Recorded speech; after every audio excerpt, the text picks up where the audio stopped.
Imagine, for a moment, that your morning coffee ritual, your airline miles, even your weekly grocery run, are all part of a grand, sophisticated experiment. An experiment not designed for your convenience, but for something far more complex. What if the very loyalty you've been cultivating has, in fact, been cultivating you? This isn't about the freebies you collect. It's about an unseen hand, subtly guiding your choices. A truth, perhaps, that feels almost too close to home. The surprising truth about loyalty programs begins here. We are drawn in by the promise. Points, discounts, exclusive access. The siren song of earning back a portion of what we spend. It's a psychological cornerstone, this perception of getting something for nothing. Retailers understand this innate human desire for reward. They present it as a bonus, a thank you for choosing them. But what if this perceived generosity is merely the first layer of a much deeper, more intricate design? A design that begins with an appeal to our most basic instincts. The moment you sign up, something shifts. A subtle recalibration of your decision-making process. The choice between two identical items is no longer just about price or quality. Now, a new variable enters: which one offers points? Which one advances your status? This isn't overt manipulation, not at first. It's a gentle nudge, a slight tilt of the scales. But these minor nudges, compounded over countless transactions, begin to redefine your spending patterns. What seems like a minor convenience can lead to a significant divergence from your original intentions. Consider this: research indicates a significant uplift in spending among loyalty program members. A 2017 study, for instance, found that members typically spend an average of 18% more with a brand after joining its loyalty program. This isn't coincidental. It's the intended outcome. That free reward often comes with an invisible premium, baked into your purchasing decisions. You spend more to earn more, caught in a cycle that benefits the program, not necessarily your wallet. The data speaks volumes. These programs are not mere afterthoughts. They are meticulously engineered. Behavioral scientists, psychologists, data analysts all contribute to their architecture. Their goal? To cultivate a specific kind of consumer behavior. To ensure you return. To ensure you spend. The mechanisms are subtle yet profound. They exploit cognitive biases, our inherent mental shortcuts, to guide us down a predetermined path. A path, ironically, that we often perceive as our own free choice. But is it truly free when the incentives are so carefully placed? One of the most potent psychological triggers is reciprocity. When a company offers a free reward or a small perk upon joining, it activates a deep-seated human instinct to return the favor. We feel a subconscious obligation. This isn't just about rational economics, it's about social dynamics. The initial gift creates a bond, a sense of indebtedness. And this perceived debt often translates into continued patronage, even when other, better options might exist. A powerful, ancient force, deployed in the modern marketplace. Here lies a critical disconnect. The perceived value of loyalty points often vastly outweighs their actual monetary worth. A 5% cashback seems generous, until you realize the base price might be inflated, or the rewards are restricted. We inflate the worth of our points in our minds, overlooking the friction of redemption or the limited choices available. Is a free flight truly free if you had to spend thousands more than necessary, bypassing cheaper options, just to accumulate enough miles? The trade-off is often invisible, yet costly. Once invested, it's hard to walk away. This is the sunk cost fallacy in action. You've accumulated points, reached a certain tier, dedicated your purchases. To abandon that progress feels like a loss, a waste of past effort.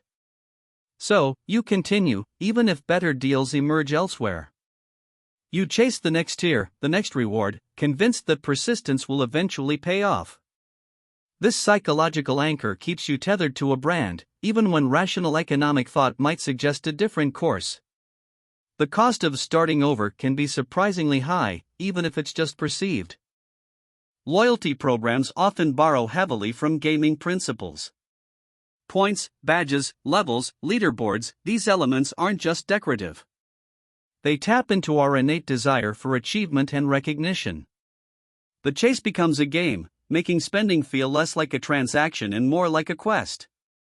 Each purchase, a step closer to the next reward. The elite status, the VIP treatment, these are not just perks, they are psychological motivators designed to foster continuous engagement. The game makes you a player, and the house always wins. Tiered loyalty programs are particularly effective. Basic, Silver, Gold, Platinum. Each level promises greater rewards, creating an aspirational ladder. A study published in the Journal of Marketing found that consumers in tiered programs exhibit up to 30% higher engagement rates compared to flat reward programs. The drive to reach the next tier, to unlock those exclusive benefits, becomes a powerful, self-perpetuating cycle of spending. You invest more, not just financially, but emotionally, in climbing that ladder. The perceived exclusivity becomes a potent motivator. Beyond the points and discounts, there's a far more valuable exchange taking place. Your data. Every transaction, every click, every preference, it's all meticulously collected. Loyalty programs are sophisticated data vacuums. They map your purchasing habits, predict your future needs, and identify your vulnerabilities. This behavioral goldmine allows companies to personalize offers, time promotions perfectly, and anticipate market trends with uncanny accuracy. The true currency of loyalty programs isn't points, it's insight into your life. With enough data, companies can construct incredibly detailed profiles of their customers. These aren't just demographic sketches, they are predictive models of behavior. They know when you're likely to buy a new phone, when you might need a new pair of shoes, or even when you're considering a vacation. This allows for hyper-targeted marketing, making you feel understood, almost anticipated. But this anticipation isn't for your benefit, it's to maximize your lifetime value to the brand. You become a data point, a predictable pattern in a vast sea of consumers. As one prominent data economist once observed, in the digital age, loyalty programs are not about fostering loyalty through rewards, but about acquiring actionable data through incentives. This encapsulates the paradigm shift. The incentives are the bait, the data is the catch. Companies are willing to pay you in points or discounts because the value of your behavioral insights far exceeds that cost. It's an investment, not a gift. Understanding this fundamental transaction is crucial to truly grasping the landscape. Ever felt a thrill from being a VIP member? Or getting exclusive early access? This sense of exclusivity is a powerful psychological tool. It elevates your status, creates a feeling of belonging, and reinforces the idea that you are special. But often, what's exclusive is widely available, or the perk is marginal. The real value is in the feeling, not the benefit. This manufactured exclusivity encourages deeper engagement and a stronger bond with the brand, all while subtly justifying increased spending. A staggering amount of loyalty points and rewards go unredeemed every year. Industry estimates suggest billions of dollars in loyalty points lapse or are forgotten. Why? Complex redemption processes, expiration dates, or simply a lack of compelling rewards. This breakage is a significant profit driver for companies. They accrue liabilities on their books for points issued, but a large portion of that liability is never claimed. It's revenue from you, without a reciprocal payout from them. Your forgotten points are their hidden gain. To put a number on it, a recent industry report estimated that over $100 billion worth of loyalty points and gift cards remain unredeemed globally each year. This isn't just a minor oversight, it's a massive, systematic transfer of value. Consumers earn, but never collect. This unclaimed wealth significantly inflates the actual profit margins of companies, built on the back of your hopeful accumulation. Imagine what that capital could do in your own pocket, instead of languishing on a balance sheet. The terms and conditions of loyalty programs are often a labyrinth. Opaque rules, changing redemption values, blackout dates, and expiry clauses. These complexities are not accidental. They serve a purpose: to make redemption harder, to encourage forfeiture, and to maintain flexibility for the program issuer. Few read the fine print, and fewer still truly understand its implications. This deliberate obfuscation allows programs to operate in a gray area, where the promise is clear, but the path to fulfillment is perpetually shifting. Once deeply embedded in a loyalty program, the perceived cost of switching to a competitor becomes prohibitive. Even if another brand offers a superior product or better price, the thought of losing accumulated points or forfeited status can be a powerful deterrent. This switching cost isn't monetary, it's psychological. It keeps you locked into an ecosystem, often without realizing the alternative opportunities you're missing. You become a captive audience, bound by invisible chains of your own making. These programs employ a consistent set of tactics. They offer enticing sign-up bonuses, but often require significant spending to unlock them. They use tiered structures to encourage escalation. They employ points systems that obscure true monetary value. They create urgent expiry dates to force spending. And they leverage personalization to make you feel unique, masking the underlying data extraction. These are not isolated techniques, they are the pillars of a comprehensive psychological framework designed to optimize your spending. Over time, loyalty programs can subtly narrow your consumer choices. You prioritize brands within your loyalty ecosystem, even if competing products offer better quality, more ethical sourcing, or superior value. Your freedom to choose, a cornerstone of consumer sovereignty, becomes constrained. This isn't just about small purchases, it can extend to major life decisions: which bank to use, which airline to fly, which hotel chain to stay with. You're building a brand prison, brick by loyalty point. Consider the simple coffee loyalty card. Buy 10, get 1 free. Sounds innocuous, right? But how many times have you walked past a local, independent cafe with better coffee, just to get your stamp at the chain you're loyal to? How often have you bought a pastry you didn't really want, just to hit the spending threshold for a bonus point? This small drama plays out daily, a micro-decision that cumulatively shifts your support, your money, and your habits away from true preference, towards program adherence. The airline miles saga is perhaps the grandest example.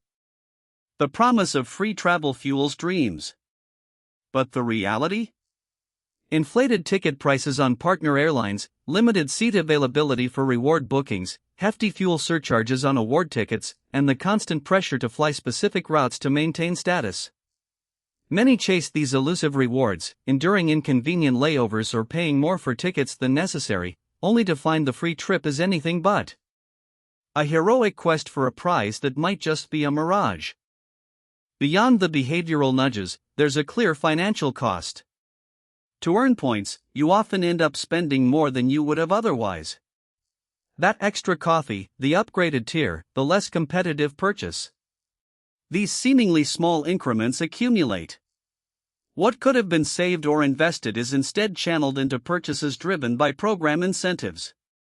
The free reward becomes a justification for discretionary spending that wasn't truly necessary. The cost of earning often outweighs the value of the earned. This is a critical comparison. On one side, prioritizing true value, seeking out the best price, highest quality, or most ethical choice, regardless of loyalty points. On the other, adhering to a loyalty program, potentially sacrificing those criteria for the promise of future rewards. The loyalty paradigm suggests these are two conflicting paths. Which one leads to true financial wellness? Which one genuinely serves your best interests? The answer, perhaps, is becoming clearer. Beyond the financial implications, there's an emotional toll.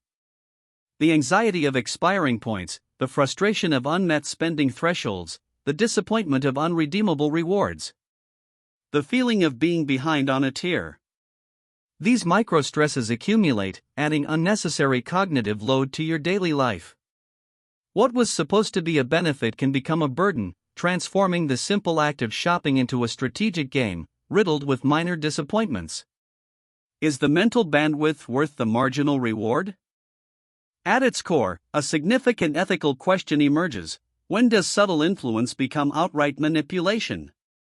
When does tailoring an experience cross the line into exploiting cognitive biases for corporate gain? Are consumers truly giving informed consent when the complexities are opaque and the psychological triggers are specifically designed to bypass rational thought? This isn't a simple buyer beware scenario.